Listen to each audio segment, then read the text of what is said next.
You're listening to That Home Loan Hub. I'm Zibuni Solimova, here to make home loans and property investing simple, smart, and stress-free. Let's get you closer to your property dreams. I am looking to launch a new series of this podcast, a little bit of a branch off, where we're going to dive into people, money stories. Where do their relationship with money sits? Where did it come from? And what are they doing to either keep that relationship or change that relationship and so on? So I've got George with me today. On the back of the previous episode, we talked about habits. Hello, George. Hey. And I really want to dive a little bit further. And we're going to start right at the roots, right? Yeah. When George was little and he was born into a family. And what was his relationship with money and what did he learn? Okay, yeah.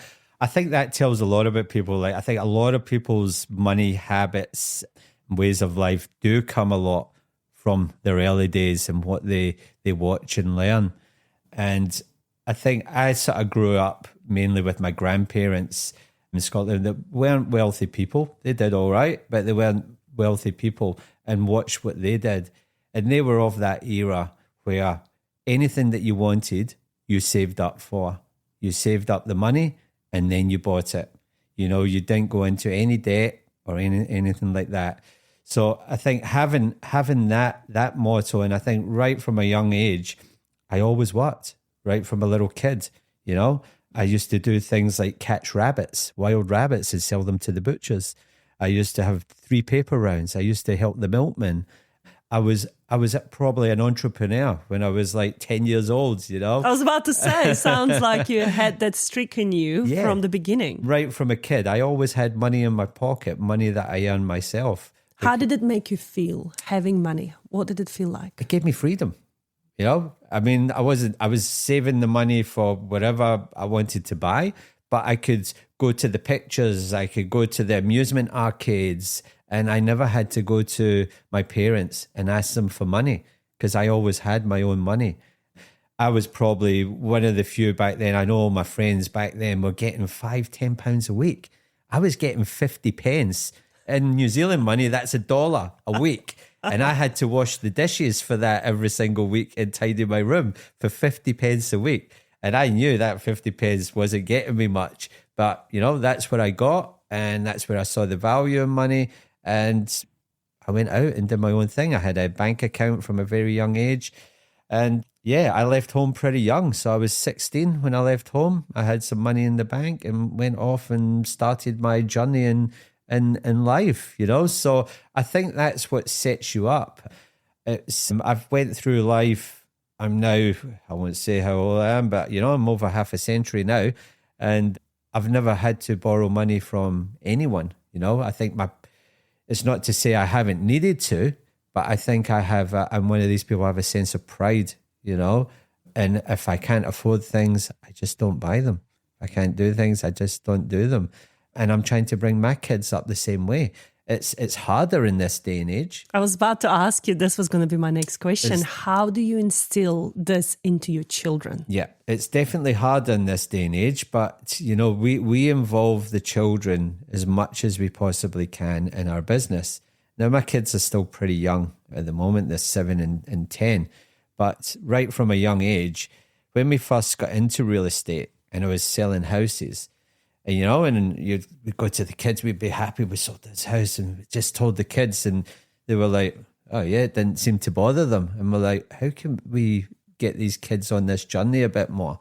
So we started bringing them into the business more, just little things, helping us deliver like leaflets throughout the neighborhood and doing that and taking them out with us. The big thing was every time when we sell a house now, we reward them. So every time we sell a house, they get an ice cream. Wow. So when we tell them we've sold a house, they're all like, yeah. When are we getting an ice cream, Dad?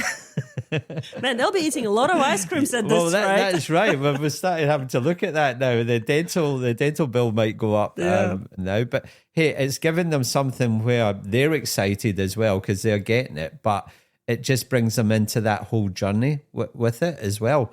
Now, we've got little things for them. We set them chores every day, you know, where to tidy up, clean up, clear the table, set the table, take the dishes into the kitchen. And just little habits like that just help set them up. And it's like now They'll finish dinner and I get surprised when they're actually clearing the table for me. And I'm like, oh, wow, I didn't even have to ask them that. And yes, they are doing it for money, but with our kids, I think they don't totally realize yet the value of money. We're trying to teach them sort of that. And every now and then we'll give them money, It's not a case of we give them it every week. We'll give them some money to go and put in their piggy banks so that when there is something on, a fair or things like that, they like to go and get their money and go off and spend their money at whatever fairs and whatever's going on. So you're teaching them hard work. You're teaching them savings, Yep. and you're teaching them the power of having your own money and freedom like you did. Yes. How was your relationship with Megan and money? How similar you or different you are when it comes to money beliefs? I mean, Megan and I, we've been together a long time now. We've been together about over 20 years. We've been together. So back in the early days, it was... I'm living in the city in a cool apartment, and Megan was living in the city, sharing a house with some other friends, and it was all a little bit different life then. And your money's your own, and you feel quite rich, because you don't have kids and all that then. And I think when it started changing a lot was when we made the choice that we wanted to buy a house. And we looked at and I said, well, what do we have to do to buy that house? Whose idea was it to buy a house? I think it was Megan's, because that has always been her dream, is to be a property owner. She's always wanted that.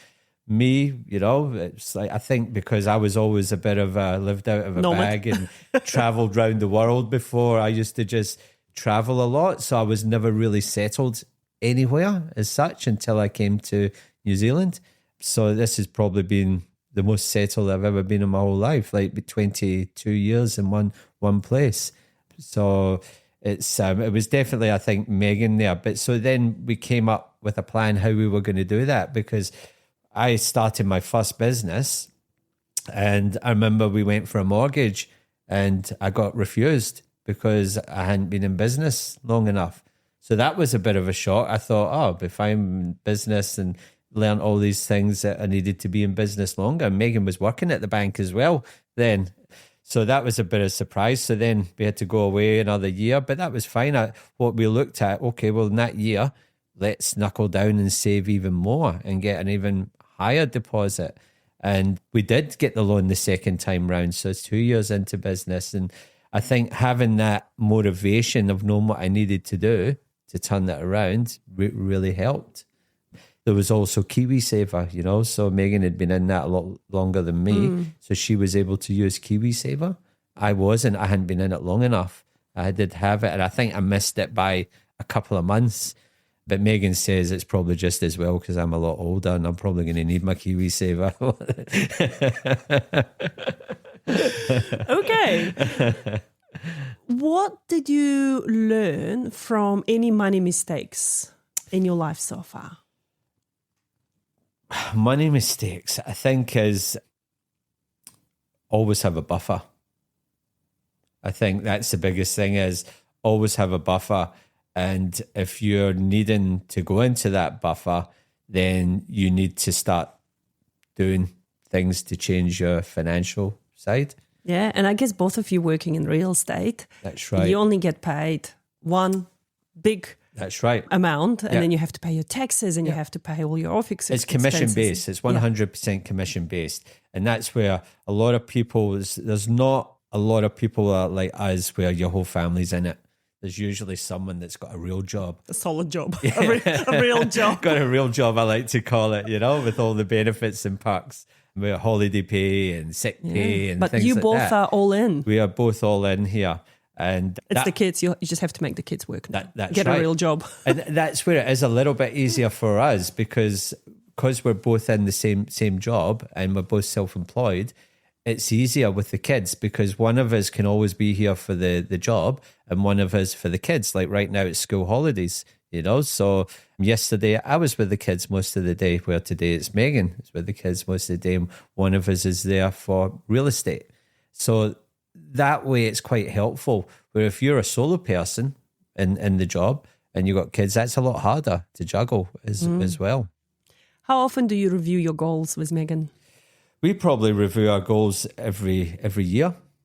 We look at the past year, what we've been doing, what we've done, and then what we'd like to achieve for the next year. So we're always looking at that. That's one thing I've learned with me. I think back in the olden days, my grandparents' days, everyone was given a job and a thing to do, and that was it.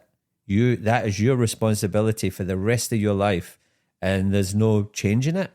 Where I think now in the modern age, we change them all the time. You're not fixed into something. It's okay to promise something for this long and then look at it and say, hey, that's not working for me anymore. Let's relook at that and change it. And I think people can do that now a lot easier. Where back then, I think it was a lot more things were set in stone and people didn't like change. This is what we've agreed on and this is what we'll do for the rest of our life. It's the show of time, isn't it? I mean, back in the day, I believe the average career change was, one, maximum 2 times in your lifetime, you will change your career. That's right. But usually, as you say, if you become a teacher, you're a teacher for the rest of your life. If you become a factory worker, you're in a factory for the rest of your life. Yeah. Versus now, people change their career 6 to 7 to 8 times throughout their lifetime. I mean, you were a hairdresser. Yeah, that's right. Now you're a real estate agent, and before that, you were selling rabbits. yeah, exactly. A few different jobs. Yeah, look at my granddad. He only had 3 different jobs in his whole life. And the main one that he was there for 30 odd years, working there.